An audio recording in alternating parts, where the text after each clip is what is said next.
Welcome back to CFA Paleo 101 Part 2.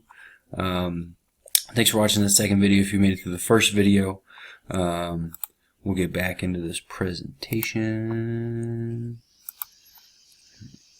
And we're talking about supplements, cheats, and alcohol. So supplements, anything that you're adding to your diet. Me, personally, things that I add is I add a few vitamins. I take some fish oil. I take some vitamin D, because you only get 1 month of summer around these parts. I take some vitamin B12 and just some very basic things. I do take a whey protein supplement because it helps me regenerate a little bit, quicker. But nothing out of the ordinary.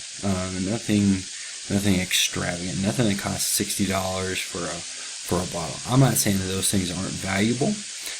But again, go back to that pyramid, look at what your sport is. If you're trying to go to the CrossFit Games, you're going to want to take supplements a little bit more seriously. If you're trying to maintain your energy level, pick up your kids, look good naked, you're really not going to have to supplement too much. When it comes to your cheats, when I say cheat is, I mean really deviating from meats, vegetables, nuts, seeds, some fruit, little starch, and no sugar. Be intentional about them, right? Pick some things that you really like, and eat them specifically. Wednesdays and Fridays are when I like to cheat. Wednesdays typically, has been like you've gotten 3 days of training in, rest day tomorrow or mobility day, get yourself a cheat in. Friday, Saturday, it's the weekend, get yourself a cheat in. If you got to eat half a bag of peanut M&Ms to keep from power bombing somebody on the concrete, do that, okay? In regards to your cheats, see if you can avoid gluten and dairy. If you can avoid those things, okay, maybe drift towards the dark chocolates or, stuff like that, you're going to continue to purge those anti-inflammatory, those autoimmune, response type things. So if you can, have your cheats, avoid gluten and dairy, gluten being grains like wheat and stuff like that. With alcohol, avoid your beers, during this thing. I love beers as much as the next guy, but see if you can avoid it, right? Because of the bloat, because of the inflammatory effect that you get. See if you can look for some clearer liquors. If you look at what I got right here, this is lime juice, tonic water, and a high quality tequila my man Dustin Rodman got me for my birthday. This is, it's a double, and this will be my drink for the weekend. And since I haven't been drinking, just, enough to make me feel saucy. So that's what I have to say about those things. Treat them like cheats, be intentional about them, and plan them. Here's some practical advice, right? You're going to want to take advantage of sales. You're going to want to kick, if this is your thing, cook big and brown bag it for the next day. Take your lunch to work. If you don't mind reheating stuff, do that. Maybe avoid boiled eggs and tuna fish unless you're trying to be coworker of the year. But you're going to want to build meal preparation into your skill set, into your habits, right? You don't walk into the CrossFit gym and we expect you to do thrusters perfectly on the first day, right? You build into it, right? You get your front squat down, you get your squat down, you get your press down, you get your jump down, things like that, and eventually you're able to do that. But build in your meal prep. When it comes to shopping, some good ideas are to stay on the perimeters of the grocery store. So if you imagine walking in the grocery store, you got the veggie aisles, and you got the meat aisle. Everything else, for the most part, is heavily involved with glutinous grains, corn, sugar, those types of things. Try to walk down. Maybe you're not even going to get through the drink aisle because you got soda pop, things like that. Here's a funny little flow chart. Does it have a face? Yep, eat it as paleo. If not, see the rest of the chart. When you go out to eat, okay, I would suggest if it's budgetary If there's budgetary concerns, right, reduce going out to eat. Take control of what you're going to eat. Cook your own food, prep your own food. But if you're going out, you're paying them money, and they're marking up your steak or whatever it is, 500-600% of what it would cost you in the grocery store. Tell them what you want to eat. If you got a fake gluten allergy, fake a gluten allergy. Tell them I can't eat this, so I want steak and vegetables and some sweet potato. Right? These are some general ideas right here. Now, when it says okay desserts, let's just basically say okay cheats. Okay, think about it like that in the context of this challenge. Locking into Wodify. So if you select me as your paleo coach, as your paleo challenge coach, this is how I'm going to grade your journal. It's nothing personal. I'm going to give you a rating 1 to 4 stars based off of what you ate for the day. Now, if you eat all paleo foods, and if your macronutrients all are accounted for in a different meal, and you're drinking your water, you can do 4 stars, no big deal. If you're, not that it's the worst thing in the world, but if you're just having a pear, right, as a snack, you really want to work towards incorporating some healthy fats into that as per the zone protocol. Okay. It's just going to help with, stabilizing your blood sugar and things like that. So you might get dinged a star. It doesn't mean you're a bad person, right? So if you do a paleo cheat, you're going to lose a star there, right? You're going to throw down some dark chocolate, something like that. Again, you're not a bad person, right? And then it's not going to affect your overall score at the end of this thing. I'm not keeping track. Now, you start throwing down some ding-dongs. Mara Resendez as a candy bar, some Twinkies, and a Go Fast, then you're going to get dinged big time.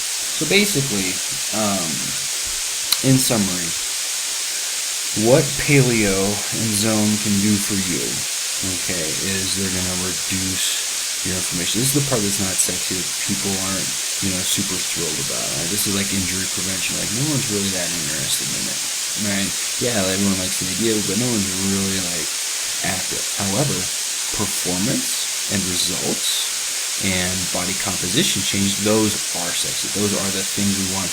Those are the benefits that we want from doing CrossFit and from eating well. So if you incorporate CrossFit into your life, which you probably already have, you're going to want to incorporate this eating lifestyle, because what it's going to do is it's going to help reduce your inflammation from insulin spikes and eating crappy foods with high omega-6s and things like that. And what that'll do is your body's going to be able to recover faster. Now, if your body's recovering faster, you're going to be able to train often. You're going to be able to go to CrossFit. You're not going to feel sore. You're going to be more focused. You're going to be more prepared to go hard in your classes.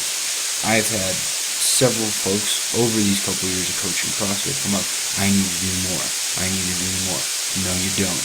What you need to do is do what you're doing harder. Well, I don't know if I can. Well, let's start by eating clean and let's see what you can really do. I mean, the body's an amazing machine, capable of so much. This is a good way to get yourself to that fitness piece on that spectrum versus, wellness, which you've already chosen to do by adopting this movement practice, and definitely not the sickness piece. You're also going to you're going to experience consistent energy throughout the day, right? No more 2:30 crashes. No more, I need 3 cups of coffee afternoon, to stay going. Your energy level is going to maintain. You're not going to have this up and down insulin level. You're going to feel terrific. You're going to train hard. You're going to get the things that you want. Here's a guide on some things to eat. Action steps. This is not a bad idea. Find me on Facebook. I don't really do too much Facebook anymore, but I can get a group going specifically for this thing. And I may get a pre-survey going on for this. So this is some extra stuff. What I want to get into now is what I want to call the Paleo Progression. Okay, and what this is something I just recently created. Okay, and basically I got 9 things written down here. If you can over time incorporate these things and turn them into habits, If you end up with 6 out of 9 of these things, you're going to be doing pretty darn good, okay? The very first one is drinking water, okay? All of these macronutrients and these micronutrients, all these things you're taking out of body, they're not going to go anywhere the way they need to go without proper hydration, okay? If you Google how much water should I drink, you're going to get a slew of answers. The one that I'm using is Kelly Starrett, who is the mobility wild fella. He's recommending drinking half your body weight in ounces. I'm a 240-pound dude, so I'm going to need to drink 120 ounces of water. It's not including my coffee and things like that. 120 ounces. What I use a Bubba keg at work. I drink 52 ounces of water in the morning, 52 in the evening, and then I add a little bit more. I have a couple glasses before I go to bed. Boom, that gets me my water. He just said, get yourself a water bottle and start tracking and measuring this thing. Next thing you want to do is you want to eliminate processed sugar. This one is difficult for me because there's 1,000 candy bowls at my work. Right, and it's really, you get stressed out and go dip my hand in a bunch of mini Snickers, right?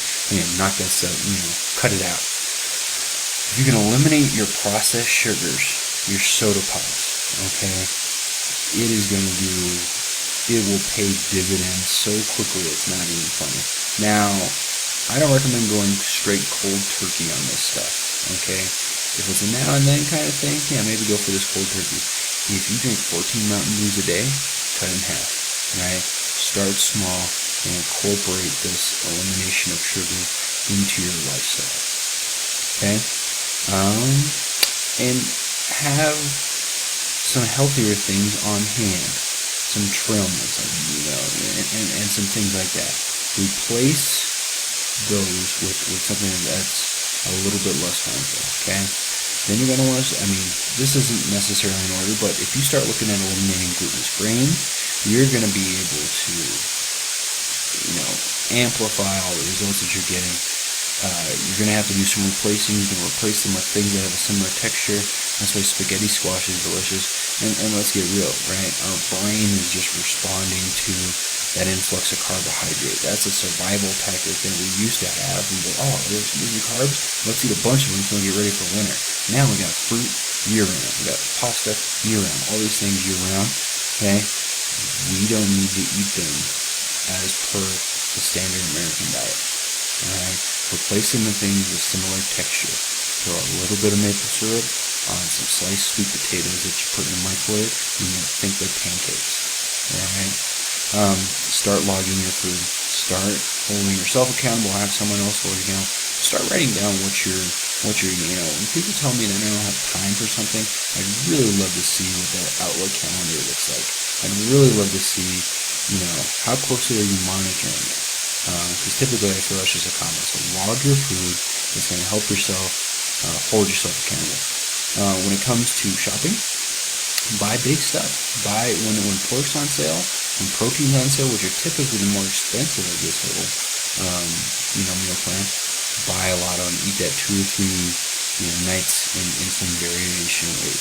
A really easy way to get good at the paleo diet is become an ace in the kitchen. Okay. After that, start meal planning. All right. This is something that can really help you out.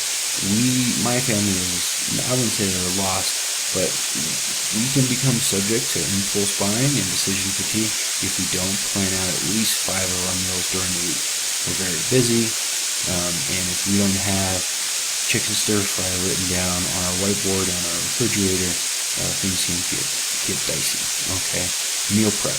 Go as far into meal preparation as you need to. If you need to make yourself a whole mess of pre-cooked meals, go ahead and do that. Right?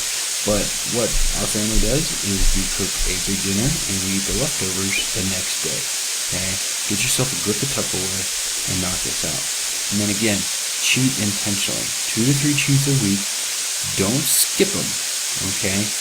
Take them on Wednesdays, whatever days it is. And you're going to be doing just fine.